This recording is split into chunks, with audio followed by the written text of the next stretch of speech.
Donostiako udalak merkataritza, ostalaritza eta zerbitzuen sektoreko establezimenduetan euskaraz sustatzeko abian jarritako kanpainak 3 urte bete ditu dagoeneko. Eta lehen fase honetan, bisitaturiko 4.576 establezimendutatik 1.257 egin dute bat egitasmoarekin.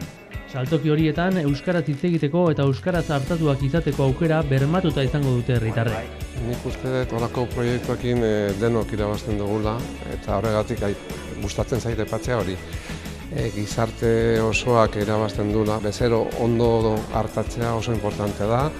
Eta gero guk ere merkataritza bezala pentsatzen dugu eskaintza hori eman behar dugula. Zer euskara gure hizkuntza delako. Establezimendu horietan, bezeroi arreta eskaintzen ari diren langileen erdiek edo gehiago dute euskaraz ondo hitz egiteko gaitasuna. Hori jakinarazteko eranskailu bat jarri dute, bezeroek ikustean bertan euskaraz egin dezaketela jakin dezaten.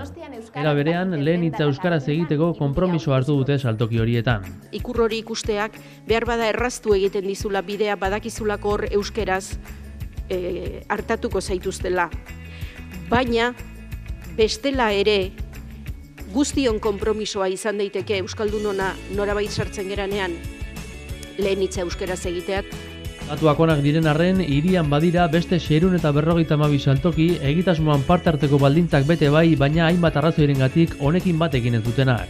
Hori da, guretzako izugarrizko aurrera pausua da identifikazio kanpaina hau egitea, baina kanpainaren datuek erakusten dute oraindik egiteko bidea handia dela eta luzea dela.